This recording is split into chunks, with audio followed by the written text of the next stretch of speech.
ఇక్కడ very happy అని చెప్పడానికి లేదా వెరీ అన్హ్యాపీ అని చెప్పడానికి to be feeling anxiety excited అని చెప్పడానికి యాంగ్జైటీగా ఫీల్ అవుతున్నాం అని చెప్పడానికి we have got some couple of trendy expressions అంటే స్టైలిష్ ఎక్స్ప్రెషన్స్ ఉన్నాయి, అవి యూజ్ చేసే ప్రయత్నం చేయండి. సి ఫ్లయింగ్ హై, ఒకసారి ఇమాజిన్ యువర్ సెల్ఫ్ వెరీ హ్యాపీకి బదులుగా ఫ్లయింగ్ హై అనే ఎక్స్ప్రెషన్ యూజ్ చేస్తే how does your language sound? It sounds really fantastic, right?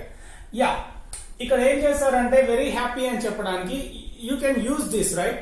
I am flying high, that I am speaking English very fluently, that makes me feel flying high. నేను English లో మాట్లాడుతున్నాను అనే feeling నన్ను చాలా very హ్యాపీగా feel అయ్యేలా చేస్తుంది. I am feeling very happy అని చెప్పడం, right? As I am speaking English very fluently, I am flying high. అంటే ఇంగ్లీష్ బాగా మాట్లాడుతున్నందుకు నేను చాలా హ్యాపీగా ఫీల్ అవుతున్నాను అని చెప్పి. He's got a job and he's flying high.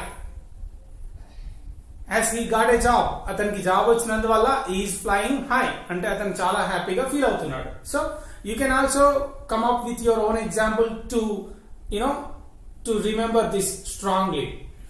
Let's go to the next expression, be down in dumps. Okay, ఇక్కడ example చూస్తే is flying high after his engagement అయిన తర్వాత అతను చాలా హ్యాపీగా ఫీల్ అవుతున్నాడు అని చెప్పడానికి is flying high after his engagement, right? అలాగే next one, be down in dumps. Be down in dumps. Okay, మనము ఇండివిజువల్ మీనింగ్ కోసం you don't look up for the individual meaning which you cannot find. అంటే individual meaning కోసం వెతకొద్దు. These expressions are something different. ఇక్కడ be down in dumps అంటే దాని meaning ఏంటి అంటే టు ఫీల్ అన్హ్యాపీ, అంటే చాలా బాధగా అన్హ్యాపీగా ఫీల్ కావడం. ఎగ్జాంపుల్ చూస్తే as she failed in the exam she is down in the dumps. ఇక్కడ బి అంటే ఏంటి తెలుసు కదా, ఆమెజ్ ఆర్ పాజిటివ్ వస్తాయి బి అంటే, right?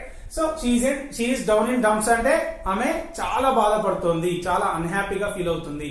I am down in dumps because I last the match అంటే మ్యాచ్ ఓడిపోయినందుకు నేను చాలా అన్హ్యాపీగా ఫీల్ అవుతున్నాను అని చెప్పడానికి I am down in dumps because I last the match. ఈ విధంగా చెప్తాం. ఓకే, మీరు కూడా యూజ్ చేసే ప్రయత్నం చేయండి.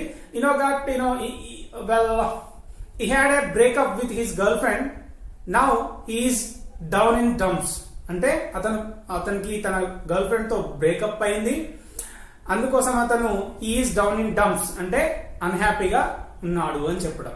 చూడండి ఎంత స్టైలిష్ గా ఉంటుందో language. Let's go for the next one which is really fantastic expression, have butterflies in your stomach. Have butterflies in your stomach. If when you look at the expression individually, word to word, it means something awkward. అంటే సంబంధం లేని meaning వస్తుంది. ఎట్లా అంటే have butterflies in stomach అంటే నా stomach లో అంటే కడుపులో సీతాకోక చిలుకలు ఉన్నాయి అని అర్థం, రైట్? అట్లా ఇండివిజువల్ గా చూడకుండా let's go for the true meaning. Exact meaning ఏంటి అంటే the real meaning, to experience anxiety before going to do something. ఏదైనా చేసే ముందు ఒక ఆందోళన ఉంటుంది మనకి. ఎప్పుడైనా కొందరికి చూడండి, somebody when ever they go travelling, వాళ్ళకి ట్రావెలింగ్ కొత్త ప్లేసెస్కి వెళ్ళడం మొదలు పెట్టినప్పుడు ఒక ఆందోళన ఉంటుంది వాళ్ళకి. అలాగే ఇంటర్వ్యూకి వెళ్ళినప్పుడు లేదా పెళ్లి సంబంధాలకు వెళ్ళినప్పుడు కైండ్ ఆఫ్ యాంగ్జైటీ, ఒక ఆందోళన ఫీల్ అవుతుంటారు. అట్లాంటి ఫీలింగ్ నే మనం ఏమని చెప్తాము, అట్లాంటి ఫీలింగ్ కలిగి ఉండడానే have butterflies in your stomach, get butterflies in your stomach అని కూడా చెప్పొచ్చు. సో ఈ ఎక్స్ప్రెషన్ ని మనం ఎగ్జాంపుల్ లో ఏ విధంగా యూజ్ చేయొచ్చు అంటే ఈ had butterflies in he stomach before he went to the interview లేదా when he went to the interview. Of course ఇక్కడ ఏమవుతుంది, అతను ఇంటర్వ్యూకి వెళ్లే ముందు చాలా ఆందోళన పడ్డాడు అని చెప్పడానికి హీ ఫెల్ట్ వెరీ యాంగ్జైటీ అని చెప్పొచ్చు. But it becomes a usual expression which is used by most of the people. Unlike them, we need to be somewhere else kada, we need to be somewhat different. Kabatti em chestunnanu, have butterflies in your stomach ante whenever I start traveling I always have butterflies in my stomach. నేను ఎప్పుడు travelling start చేసినా నా చాలా ఆందోళన పడతాను. Whenever he goes to the new places he always has butterflies in his stomach. అంటే అతను కొత్త ప్లేసెస్ కి ఎప్పుడు వెళ్ళినా చాలా ఆందోళనగా ఫీల్ అవుతాడు అని చెప్పడం. ఓకే, మీరు కూడా ఉపయోగించే ప్రయత్నం చేయండి. Have butterflies in your stomach. ఇక్కడ ఎగ్జాంపుల్ చూస్తే he had butterflies in his stomach when he went to the interview or before he went to the interview. That means ఏంటంటే ఇంటర్వ్యూకి వెళ్ళడానికి ముందు చాలా ఆందోళన పడ్డాడు, ఎప్పుడైతే ఇంటర్వ్యూకి వెళ్ళాడో అతను అప్పుడు చాలా ఆందోళన పడ్డాడు అని చెప్పడం. అలాగే let's move on to the next one, afraid of your own shadow, which means very frightened, to be very frightened. Frightened అంటే భయపడ, చాలా ఎక్కువగా భయపడ. సో ఇక్కడ ఏమవుతుంది, afraid of your own shadow అంటే వాళ్ళ నీడని చూసినా భయపడతారు, అంత భయంకరంగా భయపడతారు అన్నమాట. ఎక్కువగా భయపడే సిచ్యువేషన్ లో మీరు ఈ ఎక్స్ప్రెషన్ ని యూజ్ చేయొచ్చు. ఏంటి ఇది, afraid of your own shadow. Your place లో సమ్వన్, అఫ్ కోర్స్ అంటే అతను భయపడతాడని చెప్పినప్పుడు హిస్ షాడో అని వస్తుంది, ఆమె భయపడుతుందని చెప్పినప్పుడు హర్ షాడో అని యూజ్ చేయాల్సి ఉంటుంది. Okay, he talks a lot about horror movies, but whenever he goes to the theater, he is always afraid of his shadow. అతను హారర్ మూవీస్ గురించి బాగా చెప్తాడు, but whenever he goes to theater కి వెళ్ళినప్పుడు మాత్రం he is always afraid of his own shadow అంటే చాలా భయపడతాడు అని చెప్పడం. ఓకే, అలాగే when I first watched the horror movie, I was really afraid of my own shadow అంటే ఆ మూవీ చూసినప్పుడు నేను చాలా భయపడ్డాను అని చెప్పడానికి. Okay, when I watched The Evil Dead for the first time, I was really afraid of my own shadow అంటే నేను ఎప్పుడైతే ఏవిల్ డెడ్ సినిమాని ఫస్ట్ టైం చూసానో అప్పుడు నేను చాలా భయంకరంగా భయపడ్డాను అని చెప్పడానికి afraid of your own shadow అనే ఎక్స్ప్రెషన్ బాగా యూజ్ అవుతుంది. Okay, right. whenever he goes late to his home, he is always afraid of his own shadow because he feels that his wife will hit the ceiling on him. hit the ceiling అంటే విపరీతమైన కోపం తెచ్చుకోవడం, అరవడం అన్నమాట. విపరీతంగా కోపడాన్ని hit the ceiling, roof ఏదైతే ceiling ఉంది కదా అది అంత ఎత్తు లేస్తారు అని చెప్తాం కదా మనం కోపంలో, అది. ఆ విధంగా మనం ఉపయోగించవచ్చు. Though he seems confident, example చూస్తే దో హీ సీమ్స్ కాన్ఫిడెంట్, అతను కాన్ఫిడెంట్ గా కనిపించినప్పటికీ he is afraid of his own shadow అంటే అతను కాన్ఫిడెంట్ గా కనిపించినప్పటికీ కూడా అతను చాలా భయపడతాడు అని చెప్పడానికి this is the nice example. ఏంటి, though he seems confident is afraid of his own shadow అంటే అతను కాన్ఫిడెంట్ గా కనిపించినప్పటికీ భయపడతాడు అని అర్థం.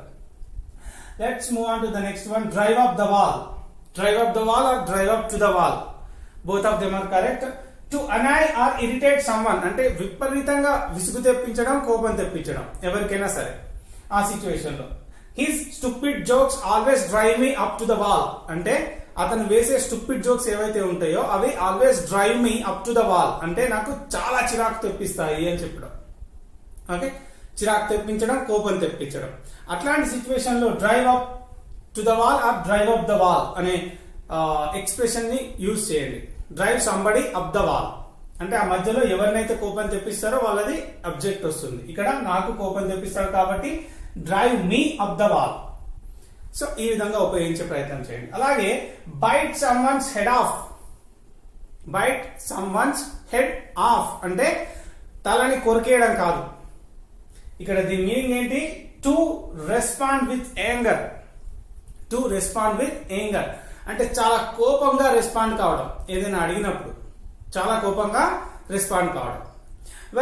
ఇక్కడ when I call her during the office time she bit my head off అంటే నేను ఆమె ఆఫీస్ టైంలో కాల్ చేశాను, కాల్ చేసినప్పుడు ఆమె చాలా కోపంగా రెస్పాండ్ అయ్యింది అని చెప్పడానికి she bit my head of అని చెప్తాం. బైట్ సమ్వన్స్ హెడ్ ఆఫ్ అంటే ఏంటంటే టు రెస్పాండ్ ఇన్ యాంగర్ అంటే చాలా కోపంగా రెస్పాండ్ కావడం, చాలా కోపంతో రెస్పాండ్ కావడం. ఇక్కడ ఎగ్జాంపుల్ చూసినాం కదా, when I called her during the office time, she bit my head off. అంటే నేను ఎప్పుడైతే ఆమెకి ఆఫీస్ టైంలో కాల్ చేశానో ఆమె చాలా కోపంగా రెస్పాండ్ అయింది అని చెప్పడానికి. So these are the trendy expressions that we use to express, that we use to talk about our feelings and emotions in a different way, which help our language to sound better and perfect. Guys, అప్పుడప్పుడు ఇలా trendy expressions కూడా నేర్చుకుంటూ ఉంటే మన language అనేది చాలా ట్రెండీగా ఉంటుంది, స్టైలిష్ గా ఉంటుంది, right? We can be competing, we can be running running same with the English medium students, of course, right? We can be competing. Yeah. So hope you have enjoyed this class a lot. If it is so, try to hit the subscribe and click the bell icon. Tell your friends about this YouTube channel and ask them to subscribe. My aim is to make everybody speak English. That is the main intention of this YouTube channel, right? Thanks a lot for watching.